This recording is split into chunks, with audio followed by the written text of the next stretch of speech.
안녕하세요. 대한민국의 중심을 지키고 있는 커뮤니티 네이버 카페 구몽의 운영자 충배입니다. 멘토스님께서 요청해주신 영상으로 보는 커뮤니티 시작하도록 하겠습니다. 리모델링 업자가 저승으로 도망쳤습니다. 이런 제목으로 올려주셨는데 이거 지금 밑에 글 올라온 플랫폼 형태로 봐서는 보배드림에 올라온 글인 것 같습니다. 예. 제목 그대로 리모델링 업자가 저승으로 도망쳤습니다. 상당히 엄청난 조회수와 이 댓글이 지금 형성되어 있는데 내용을 제가 지금 과거에는 모니터링해서 철저히 이걸 한번 리허설을 했지만 지금은 너무 많은 저희 요청 게시글들이 올라오기 때문에 제가 사실상 이걸 보지는 못했는데 한번 같이 보면서 내용을 한번 파악해 보도록 하겠습니다. 일반적으로는 리모델링 관련해서 여러 가지 참 말들이 많이 나옵니다. 이게 바가지 문제라든지 뭐 보수 AS 문제라든지 이런 것들이 많은 것이 사실인데 한번 보도록 하겠습니다. 한 7개월쯤 되었습니다. 저는 지방에 30년 정도 된 아파트가 두 채 있었습니다. 투자용이었고 나중에 세컨 하우스로 쓰려고 했습니다. 그런데 지금은 너무 낡아 그대로는 쓸 수가 없을 뿐더러 저도 바빠서 내려갈 시간이 없어 리모델링을 해서 월세나 전세를 주자 생각했습니다. 일단 메이커 브랜드의 인테리어는 4천만 원 정도를 이야기해서 접었습니다. 그래서 여차저차 숨고에서 구했는데 생각보다 비싸더라고요. 15평 남짓한 아파트가 2,300만원, 부가세 포함. 그래도 그분이 신뢰가 갔습니다. 처음에 제가 살고 있는 곳까지 오셔서 자신이 하고 있는 공사를 보여주고 자신이 어떻게 할 것인지에 대해서 모든 설명을 들은 저는 그분과 함께 하기로 하였습니다. 하루에 한 번씩 빠지지 않고 일일이 저에게 사진과 문자로 어디까지 진행되었는지, 그래서 얼마나 걸릴 것인지에 대해서 이야기해 주더라고요. 그렇게 해서 첫 번째 집이 잘 끝났습니다. 옆집에서 오셔서 여기가 이렇게 좋은 집이 될 줄 몰랐다. 얼마나 드리냐고 리모델링 업자에게 계속 물어보셨다는군요. 뿌듯했습니다. 월세도 조금 비싸게 불렀는데도 잘 나갔습니다. 문제는 두 번째 집에서 발생하게 됐습니다. 11평 남짓한 집인데 저는 그분과 또 계약을 하려 준비하였습니다. 집 앞 카페에 그분이 오셔서 말씀하시더군요. 제가 집을 산 게 있는데 저도 사장님처럼 리모델링을 해서 부가적인 수익을 내고 싶습니다라고요. 저는 흔쾌히 동의하였습니다. 잘 생각했다고 리모델링 사장님께서 하시면 인건비가 안 드니 조만간 큰돈 만지실 거라고요. 문제는 여기서부터 시작됩니다. 그분이 집을 완전히 산 게 아니라 계약금만 넣고 자신이 돈을 빌려서 잔금을 준비하는데 제 도움이 필요하다고 하더군요. 12평 집을 약 1,800만 원에 해주겠다는 겁니다. 자신의 인건비 400 정도를 빼고요. 12평 집이 우풍 및 습기 등 손댈 데가 많아 견적이 많이 들었습니다. 자신의 아내에게 말하면 해결되겠지만 자신의 아내가 모르게 하고 싶다고요. 그래서 저는 고민하였지만 그분이 첫 번째 집에서 보여주었던 신뢰를 믿고 공증사무소에서 받고 일시불로 입금해 드렸습니다. 인테리어 계약은 공증을 받을 수는 있지만 약간 다릅니다. 앞면에 공증이라고 쓰여진 게 아니라 인증서로 쓰여집니다. 돈을 빌리는 게 아니고 인테리어 같은 경우 중도에 그만둘 경우에는 금액 산정이 애매하잖아요. 1,000만 원 주고 90% 완공하고 그만뒀는데 완공 안 했다고 1,000만 원 강제 집행하면 안 되니까요. 그래서 인증서밖에 안 되더라고요. 그분은 감사하다고 하며 약 2개월의 공사 기간이 필요하다고 하였습니다. 첫 번째 집도 2주 정도 걸린다고 하였는데 3개월 걸려서 별로 신경 안 썼습니다. 그런데 문자가 계속 준비 중입니다. 오늘은 날씨가 바빠서 못 갔다라는 이야기만 하시는 겁니다. 그러다가 전화가 와서는 이때까지 계속 질질 끌어서 죄송했습니다. 오늘부터 공사를 시작하겠습니다라고 해서 저는 괜찮습니다. 일 없을 때 천천히 하세요라고 했습니다. 제가 부자는 아니지만 그 돈 없어서 못 먹고 못 사는 건 아니니까요. 그래서 인테리어 업자분들을 닥달해 봤자 저만 맘상하지 그분들의 작업 속도를 빠르게 할 수 있는 건 아니니까요. 그리고 다음 날 그분의 전화기가 끊겼습니다. 저는 일주일 동안 한 번씩 그분에게 전화를 하였습니다. 일주일 동안 전화기가 끊겨 있습니다. 무슨 일이 있으세요? 제가 카톡을 보냈습니다. 일주일 동안에 답이 없습니다. 저는 반차를 내고 인증서에 적혀 있는 그분 회사에 찾아갔습니다. 제가 실수한 게 그분 회사라도 한번 가봤어야 하는 건데 그분 회사가 아니라 가정집이더라고요. 그리고 문을 두드려 봅니다. 대답이 없습니다. 다시 문을 두드려 봅니다. 안에서 누구신교라고 작게 소리가 들립니다. 제가 안녕하세요. 혹시 여기가 누구씨 집이 맞나요? 라고 했습니다. 예, 문 열고 들어오라고요. 제가 문을 여니 80대 할머니 한 분이 계셨습니다. 그리고 제가 할머니 혹시 누구씨 모르세요? 라고 물었습니다. 그러니 할머니가 들어와서 이야기하세요라고 합니다. 거실에 소파가 있고 할머니와 거기 앉았습니다. 제가 재차 물었습니다. 할머니 여기 혹시 누구씨 집 아니에요? 할머니가 말합니다. 죽었어. 내 아들인데 죽었다고. 제가 할머니에게 들은 사정은 이러했습니다. 그분이 사실은 인테리어 업자로서 리모델링 할 때 다른 분들을 썼습니다. 타일공, 샤시, 상하차 시키는 사람 등등. 그런데 돈을 못 받았는지 몇 달 전부터 사람들이 찾아와서 집에 불을 지른다니 협박을 했답니다. 2주 전 그 리모델링 사장님은 제 집에 청소라도 하러 가겠다고 할머니께 말씀드리고 나섰답니다. 그게 할머니 기억 속에 남은 그의 마지막 모습이었습니다. 그리고 며칠 뒤에 형사들이 와서 할머니에게 그의 행적을 묻고 그가 죽었다고 통보하고 갔다고 하더군요. 사인은 일산화탄소 중독이었습니다. 할머니는 그의 장례식이 이미 치루어졌고 자신은 가보지도 못했다고 한탄하셨습니다. 아마도 가족들이 알아서 장례식을 치른 것 같더군요. 알고 보니 자식도 있고 아내도 있지만 이혼한 지 10년은 되었고 이미 남남처럼 살아가고 있었습니다. 할머니에게도 연락을 하지 않으신 것 같더군요.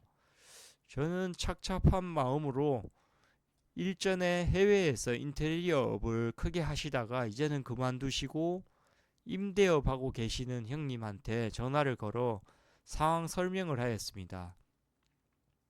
그분은 야 걔는 왜 너한테 피해를 주고 그렇게 가냐라고 했습니다. 그러면서도 야 그 사장 아마 엄청 시달렸을 거야. 그런 인테리어 쪽 일하는 애들 몇십만 원 안 준 걸로 사람 엄청나게 못 살게 굴어라고 하더군요. 뭐 어쩌겠습니까. 일단 손해를 본 건 손해를 보았습니다만 할머니 혼자서 계시는 통에 제가 이걸 그냥 갈 수가 없더군요. 시골이라 차를 타고 한 3km 정도 가니 순대국밥집이 보입니다. 예. 제가 부탁했습니다. 사장님 혹시 한 3km쯤 되는 집에 순대국밥 하루에 2끼 정도라도 보내주실 수 있어요? 제가 일시불로 돈을 드릴게요. 사장님이 그런 건 안 된다는군요. 한창 부탁 실랑이를 하다가 도저히 안 돼서 그냥 그러면 순댓국밥 하나만 포장해 주세요. 제가 좀 이따가 찾으러 올게요 라고 말한 뒤 저는 바로 농협 하나로마트로 찾아갔습니다. 시골이라 있는 게 그것밖에 없을 것 같아서요. 농협 하나로마트에 도착하여 뭐가 좋을지 보니 요즘 비비고 곰탕 맞을 겁니다. 그게 하나에 1,000원 정도 하더라고요. 그거를 낱개로 한 10개 정도 사고 한 박스 더 없는지 물어서 한 박스를 더 샀습니다. 그리고 쌀도 10kg짜리를 하나 사고요. 그리고 ATM기에서 30만 원을 뽑았습니다. 그래서 다시 돌아가는 중에 순댓국밥 찾아서 그 집으로 갔습니다. 문을 두드리고 들어가니 할머니가 아니 간 줄 알았는데 왜 왔어라고 합니다. 할머니 밥 안 드셨죠? 제가 이거 가져왔으니까 드세요. 할머니께서 아이고 하시며 눈시울을 붉히셨습니다. 제가 할머니 돌봐줄 분은 누가 계세요? 물었습니다. 할머니가 이전에 한 명 있었는데 아들이 3주 전에 바꿨어라고 합니다.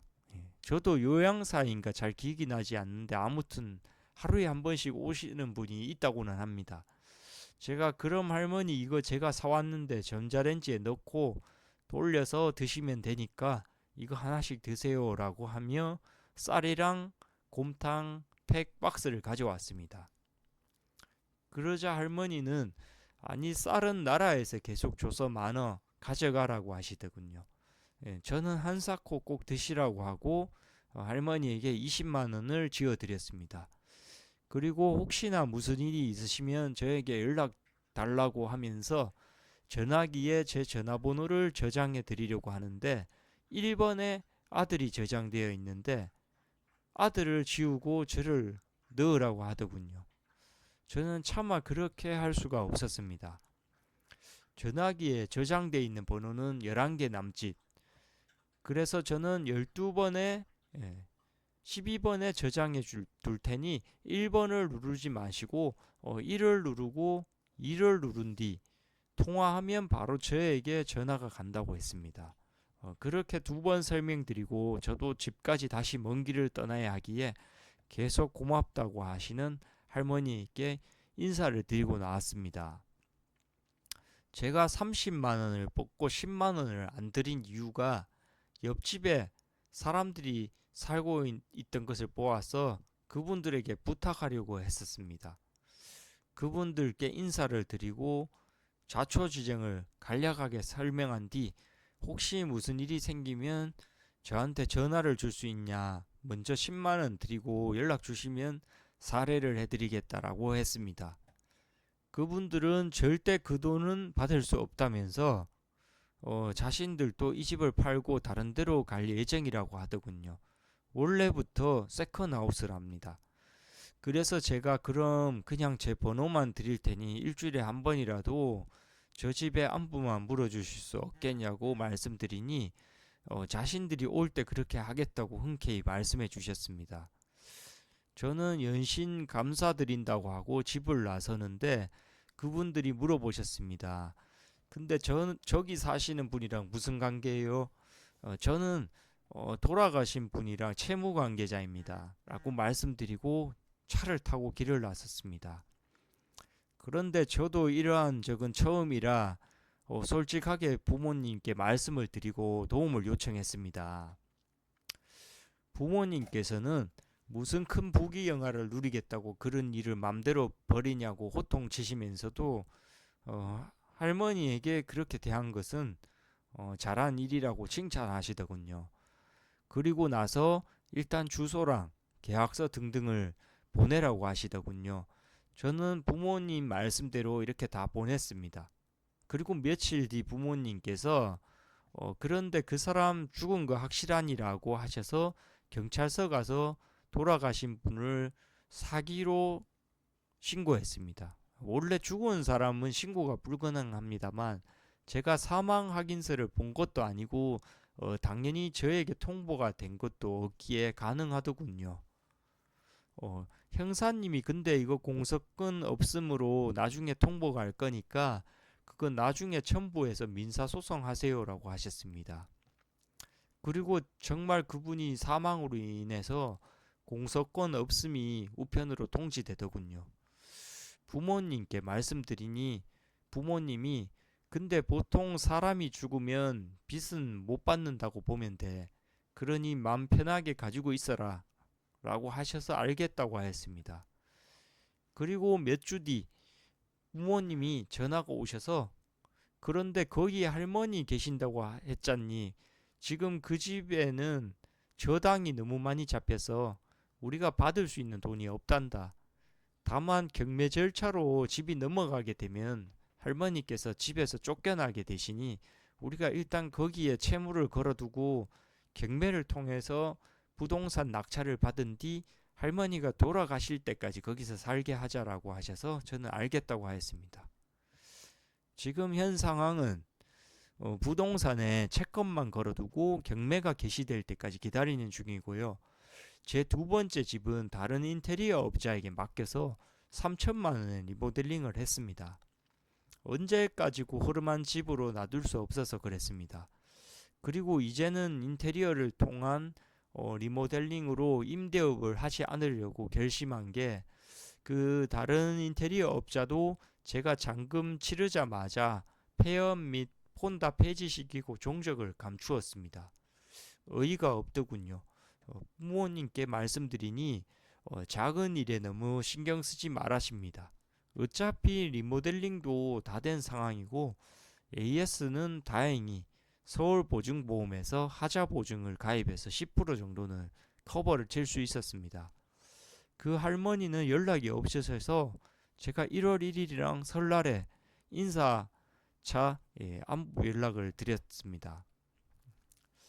아주 긴 글 읽어주셔서 감사합니다. 행복하시고요. 설날 인사는 제사가 없으니 일부러 하였습니다. 아마도 지금 폐업하신 두 번째 인테리어 업자분은 이거 보시면 바로 저인 거 아실 겁니다. 이거 보시면 연락이라도 주세요. 뭐라 안 할게요. 서울보증보험에서도 작정하시고 잠수 타신 것 같다고 하는데 너무 상도덕 없으신 거 아닙니까? 저 그런 앞뒤 꽉 막힌 사람이 아니니 연락만 주세요.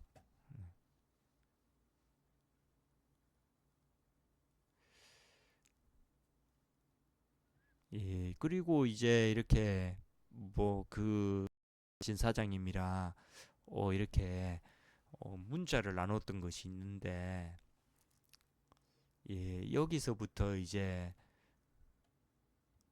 집